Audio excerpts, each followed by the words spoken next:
어떻게 하나님을 만나는가? 어떻게 하나님을 만나는가? 오늘 본문 요한복음 5장 39절 너희가 성경에서 영생을 얻는 줄 생각하고 성경을 연구하거니와 이 성경이 곧 내게 대하여 증언하는 것입니다.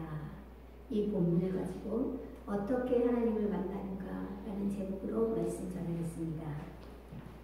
저희가 오늘까지 비대면으로 예배를 드리지만 이렇게 또 영상을 통해서 함께 은혜 나누게 해주신 은혜 너무 감사드리며 또 다음 주부터 우리가 또 함께 예배 드릴 수 있게 해주신 은혜 너무나도 감사드립니다. 저는 저번 시간에 성막이 무엇인지에 대하여 말씀드렸습니다. 성막이 무엇이라고 했죠? 구약시대 성막이 하나님이 죄인을 만나주시고 죄를 용서해 주신 곳이었습니다. 어떤 곳이라고요? 구약시대 성막은 하나님이 죄인을 만나주시고 그 죄를 용서해 주신 곳입니다. 은혜의 장소지요. 그러나 지금은 어떻습니까? 이제는 성막에서가 아니라 오직 예수 그리스도의 보혈의 공로로 예수 그리스도 안에서 우리가 죄사함을 받을 수 있다고 하였습니다. 그리고 그 예수 그리스도를 통해서 하나님을 만날 수 있다 했어요. 아멘. 결국 성막은 예수 그리스도의 모형인 것입니다. 아멘. 자, 다시 한번 정리해 드릴게요. 우리가 성막이 무엇인지를 정확하게 알아야지 앞으로 계속 성막에 대해서 할 텐데 우리가 쉽게 이해하고 깨달음을 얻을 수 있을 것입니다. 성막이 무엇이냐? 구약시대 때 성막은 하나님이 죄인을 만나주시고 우리가 흠없는 양을 제물로 바침으로 해서 하나님이 죄인을 만나주시고 죄를 용서해 주신 곳이었어요. 그래서 이것은 무엇의 역할이냐면 예수 그리스도의 모형인 것이에요. 우리가 죄사함을 받으려면 어떡합니까? 이제 양을 잡아서 죄사함을 받는 게 아니잖아요. 예수 그리스도의 보혈의 공로로 우린 죄사함을 받았잖아요. 그리고 그것을 믿기만 하면 되죠. 그래서 이제는 성막은 예수 그리스도의 모형이었던 것이에요. 지금은 예수 그리스도의 보혈의 공로로 우리가 주 예수 그리스도 안에서 죄사함을 받고 또 예수 그리스도를 통해서 하나님께 나아가는 것입니다. 아멘. 오늘 저는 그 성막의 구조를 알아보고 성막을 통해서 하나님이 우리에게 말씀하시는 어떻게 신앙생활을 해야 하는 것인가 그것에 대해서 알아보겠습니다. 오늘 설교의 제목은 어떻게 하나님을 만나는가. 이해가 되시죠? 구약시대 때 성막에 들어가서 하나님을 만났잖아요. 물론 대제사장이 만났지만 성막에 통해서 들어가는데 이제는 예수 그리스도를 통해서 만난단 말이에요. 그렇다면 성막의 구조와 그것이 분명히 무슨 연관이 있는 거예요. 그 구조를 통해서 들어가는 거잖아요. 그것에 대해서 알아보겠습니다.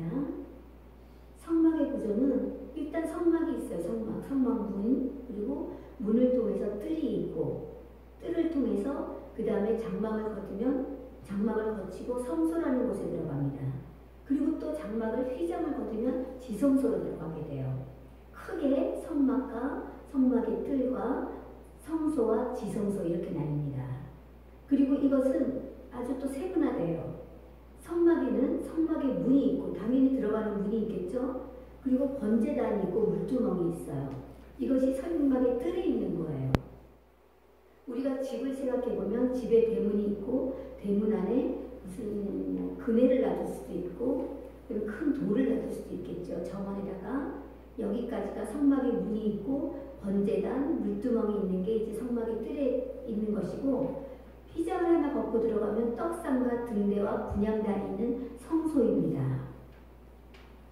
그리고 그 성소에서 또 휘장을 거두면 법궤가 있는 지성소가 되는 거예요. 그러니까 세분화하면 성막의 문, 번제단, 물두멍, 그 다음에 성소의 떡상과 등대와 분향단, 그 다음에 지성소의 법궤 이렇게 7가지로 나누어집니다. 그럼 하나씩 볼게요. 번제단, 성막의 문은 아시겠죠? 그냥 열고 들어가는 문이에요. 그 다음에 번제단은 뭐냐면은 성막의 동편문이라고 돼 있어요. 동편문으로 들어가면 성막에 뜰이 있습니다. 뜰이 나옵니다. 그리고 이 성막 뜰에는 번제단이 있습니다. 성막을 들어가면 제일 먼저 만나는 것이 번제단이에요. 번제라는 것은 올라간다는 뜻입니다. 것인데 이 번제단에서 하나님께 제물을 잡아서 내장을 꺼내고 각을 떠서 불로 태워 그 향연을 위로 올라가게 하는 것입니다. 번제단에서 그 성막한 번제단에서 그 일을 했어요. 제물을 잡는. 그래서 번제단의 위치는 성막 뜰에 있습니다. 그리고 이곳은 할례받은 이스라엘 사람은 누구나 들어갈 수 있었어요. 누구나 제물을 들고 그 번제단으로 들어갈 수 있었던 거예요. 그러니까 성막은 누구나 들어갈 수 있었어요. 할례받은 이스라엘 사람이면. 그리고 성막을 이 번제단과 물두멍을 지나면 성소가 나온다 그랬잖아요. 그러니까 이 번제단을 통하지 않고는 누구도 성소를 갈 수가 없고 지성소로 갈 수가 없는 거예요. 이 번제단이 무엇을 하는 곳이었느냐? 그렇다면 이거는 죄인들이 자신의 죄를 전가받은 소나 양이 희생되는 곳입니다. 누군가 내 죄를 대신해서 희생되는 거예요. 십자가 예수 그리스도의 모형입니다. 아멘. 자, 이 번제단에서 내 죄를 전가받은 소와 양이 희생되고 그 다음에 물두멍으로 가요. 자, 제사장이 번제단에서 희생물을 번제물로 드리고 성소에 들어가야 되는데 손이 더러워져 있잖아요. 피로. 그래서 더러워진 손과 발을 이 물두멍에서 씻어야만 합니다. 이 수족을 씻지 않고는 절대로 성소에 들어갈 수가 없었어요. 제사장이. 물두멍에서 수족을 씻어 죽기를 면하라고 한 거죠. 자, 이것이 무엇입니까? 예수 그리스도의 십자가의 은혜로 구원받은 우리들이 회개하고 정결한 삶을 살아가는 것입니다. 이것이 물두멍의 역할이에요. 하나님이 그냥 번제단 만들어 놓고 물두멍 만들어 놓은 게 아니라는 거죠. 지금의 우리의 신앙생활과 밀접하게 연관이 아니라 그대로의 모형인 것입니다. 자, 이제 번제단과 물두멍이 있어요. 그리고 휘장을 젖히는 성소가 나옵니다. 이 성소에는 제사장이 들어가요. 장막에 휘장을 젖히고 성소에 들어가면 그 성소 안에 있는 지성소를 향해서 오른쪽에 떡상이 있고, 오른쪽에 떡상이요. 왼쪽에, 그러니까 떡상 맞은편에 금 등대가 있습니다. 그리고 떡상과 금 등대를 내가 이렇게 마주보고 있다면 그 사이에 지성소 앞에 분향단이 있어요. 자, 성소에 뭐가 있죠? 떡상이 있고, 왼쪽에 금등대가 있고, 가운데 중앙에 분향단이 있는 것입니다. 그러면 이것이 무엇을 의미하느냐? 떡상은 하나님의 말씀을 의미해요. 금등대는 성령의 역사를 상징하고 있습니다. 그리고 분향단은 기도를 의미합니다. 이것이 무엇이죠? 양쪽에 똑같이 말씀과 성령의 역사가 동일하게 일어나야 되는 것입니다. 아멘. 성령은 말씀과 함께 그 역사라서 성령의 인도함을 따라서 드리는 기도만이 참된 기도인 것입니다. 아멘. 아멘. 말씀 예수 그리스도를 반석으로 해서 성령의 역사를 따라서 드리는 기도, 그 기도가 참된 기도인 것이에요. 그 기도가 분향단의 향기로 올라갑니다. 그러면 어떻게 돼요? 그 향기가 누구를 만나는 것이죠? 하나님을 만나는 거예요. 그 하나님을 만나는 곳이 지성소인 곳이에요. 아멘. 자, 성막들, 성소, 지성소 이렇게 진행되는데 성막들에는 할례받은 이스라엘 백성은 다 들어갔어요. 그다음에 성소에는 제사장이 들어갔습니다. 물두멍에서 손발을 씻은 다음에 제사장이 들어갔고 그 다음에 지성소가 나오는데 지성소에는 대제사장만 1년에 한 번 들어가게 돼 있어요. 참 어렵죠. 구약시대는 힘들었어요. 하나님 한 번 만나는 게 너무 힘들었어요. 제사장이 성소는 제사장이 매일 출입하면서 떡상에 떡을 진설하고 금 등대에서 등을 켜고 향단에서 향을 피우는 일을 매일 했다면은 둘째 장막 지성소에는 1년에 한 번 대제사장이 홀로 들어갑니다. 그런데 이 지성소에 들어갈 때는 대제사장은 반드시 양의 피를 가지고 들어가서 속죄소, 그 지성소에 있는 속죄소에서 피를 뿌립니다. 이것은 무슨 얘기냐면 피 뿌림 없이는 예수 그리스도의 보혈의 공로 아니면 하나님을 만날 수 없다는 거예요. 대제사장이 그 양의 피를 가지고 들어가서 속죄소에서 피를 뿌리는 것입니다. 그 피뿌림 없이는 들어갈 수가 없어요. 그런데 대제사장이 성소에서 주의 수행을 하는 데는 침묵을 일하였습니다. 성소도 그렇고 지성소도 그렇고 침묵으로 일을 했다는 것은 뭐냐면은 인간들의 불결한 입술은 다물어지는 것입니다. 인간의 생각이나 말은 하나님을 만나는 데는 필요가 없는 것입니다. 아멘. 자, 다시 한번 정리해 드릴게요. 성막문으로 들어가면 성막문, 큰 성막문으로 들어가면 번제단에서 제물을 바치고 물두멍에서 손을 씻습니다. 그리고 제사장은 매일 성소에 들어가서 떡상과 금등대와 분향단을 점검하고 대제사장이 1년에 한 번 양의 피를 가지고 지성소에 들어가는 것입니다. 아멘. 성막의 문, 번제단, 물두덕 이렇게 질서 있게 차례로 돼 있어요.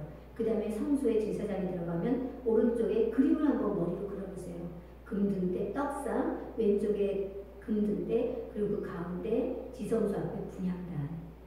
그 다음에 그 휘장을 열고 또 지성소에 들어가면 대제사장만이 들어가는데 그 안에 법궤가 있는 것입니다. 아멘. 이런 구조로 되어 있어요. 제가 구조를 설명하면서 그러니까 이 성막의 이 정도 구조 정도는 알고 계시는 게 좋아요. 이것이 무슨 의미가 있는가? 성막은 지금 쓰지도 않는데 의미가 있습니다.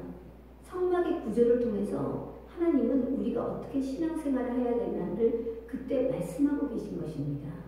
아멘. 즉 성막의 문을 통해서 들어가라고 돼 있어요. 담을 넘어 들어가는 게 아니에요. 문이 없는 게 아니에요. 반드시 문이 있습니다. 문이 되시는 예수 그리스도를 믿음으로, 문이 되시는 예수 그리스도를 통해서 우리가 하나님을 만나게 되는 거예요. 아멘. 문이 되시는 예수 그리스도를 통해서 우리가 그 성막의 문뜰로 들어갑니다. 즉 예수 그리스도를 통해서 예수 그리스도 안으로 들어가는 거예요. 예수 그리스도와 하나 되어야만이 하나님을 만나게 되는 것입니다.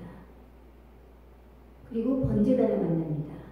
번제단에서 우리의 죄를 전가했죠. 우리의 죄를 전가받으신 분이 누구십니까? 십자가에서 예수 그리스도께서 우리의 죄를 다 전가받으셨잖아요. 번제단은 그런 곳인 거예요. 십자가의 구속을 체험하는 곳이에요. 번제단에서 우리의 죄가 전가된 예수 그리스도를 만나는 거예요. 아멘. 그리고 물두멍에서 손과 발을 씻는 성화의 과정을 거칩니다. 성화의 과정을 거친다는 건 뭐죠? 우리가 정결하게 되는 삶을 사는 거예요.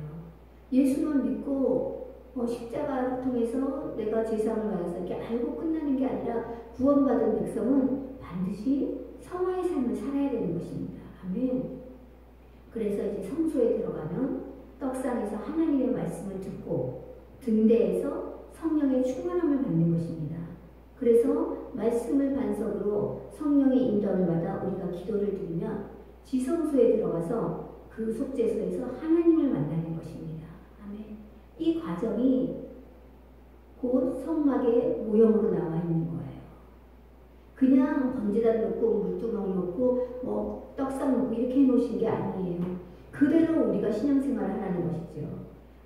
제가 하나 말씀 안 드렸는데 옛날에는 성소에는 제사장이 들어가고 그 다음에 지성소에 대제사장이 들어갔는데 우리는 어디까지 들어갑니까? 우리는 예수님이 십자가에서 달려 죽으셨을 때 성막에 휘장이 찢어졌다 그랬어요. 이제는 우리가 직접 들어가는 것입니다. 제사장이 들어가고 대제사장이 들어가는 것이 아니라 이제는 우리는 예수 그리스도만 통하면, 예수 그리스도를 믿음으로 예수 그리스도만 통하면 하나님을 직접 만나는 것이에요. 아멘. 얼마나 감사합니까? 얼마나 감사해요. 우리 대신 누가 우리의 죄를 빌어주는 것이 아니에요. 우리가 직접 하나님을 만나는 거예요. 다시 한번 정리해드리면 문이 되시는 예수 그리스도를 믿음으로 예수 그리스도 안으로 들어와서 성막들로 들어왔어요. 번제단에서 예수 십자가의 구속을 체험하고 예수님이 나 때문에 죽었다는 걸 반드시 우리가 그거를 체험을 해야 돼요. 그것을 반드시 깨달아야 돼요. 물두멍에서 우리가 성화의 과정을 거쳐서 성소에 들어가서 떡상에서 하나님 말씀을 듣고 등대에서 성령의 충만함을 받아서 그 다음에 그 성령의 충만함을 받아 성령의 인도함으로 기도를 드리고 내 생각으로 기도하는 게 아니에요. 성령의 인도대로 기도하는 거예요. 지성소에 들어가서 하나님을 만나는 것입니다. 하나님을 만나주시는 것입니다. 아멘. 성막은 곧 예수 그리스도의 모형이며 성막의 모형은 곧 하나님을 만나는 우리가 하나님을 직접 만나는 그 전 과정인 것이에요. 아멘. 2021년 하나님께서 성막을 통해서 말씀하고 계십니다. 저는 성막이 굉장히 어렵게 느껴졌었어요. 물론 성막을 어렵게 설교하려면 얼마든지 할 수 있습니다. 뭐 색깔, 길이, 그러나 하나님은 우리에게 그렇게 어렵게 말씀하고 계시지 않아요. 성막의 모형을 통해서 우리가 살아갈 방법을 가르쳐 주고 계시는 거예요. 어떻게 너희가 신앙생활을 해야 되나를 가르쳐 주시고 계시는 거예요. 성막 대신 예수 그리스도만이 구원의 문임을 다시 한번 깨달으며 십자가를 통해 우리를 구원하신 예수 그리스도를 다시 한번 기억하고 항상 정결한 삶 가운데 말씀과 성령의 충만함이 있기를 소망합니다. 아멘. 또한 말씀과 성령의 충만함 가운데 기도하면서 육의 기도가 아니에요. 내 욕심의 기도가 아니라 말씀과 성령의 충만함 가운데 기도하며 모든 기도가 주님께 상달되고 그 주님을 만나는 하나님을 만나는 2021년 되시기를 주의 이름으로 축원합니다. 아멘. 사랑하고 축복합니다. 사랑하고 축복합니다. 기도하시겠습니다. 하나님 감사합니다. 2021년 성막을 통해 말씀을 주시니 너무나도 감사드립니다. 성막은 예수 그리스도의 모형이라 했습니다. 성막 안에서의 우리들의 일은 정말 우리가 예수 그리스도를 믿고 살아가는 것 전 과정입니다. 무엇보다도 십자가의 하나님의 그 큰 은혜와 사랑을 통해서 우리가 이제 누구를 통하지 않고 직접 하나님을 만날 수 있게 해주시니 너무 감사드립니다. 아버지 2021년 우리 성도님들 하나님을 만나게 하여 주시옵소서. 하나님을 깊이 체험하고 십자가의 구속의 은혜를 깊이 체험하고 하나님을 만나는 그런 은혜와 감동의 한 해가 되게 하여 주시옵소서. 오늘도 함께해 주신 예수 그리스도께 감사드리며 예수 그리스도의 이름으로 기도드렸습니다. 아멘. 지금은 우리 주 예수 그리스도의 은혜와 하나님의 무한하신 사랑과 성령의 감화 감동 교통하심이 지금으로부터 영원까지 함께 하실지어다. 아멘.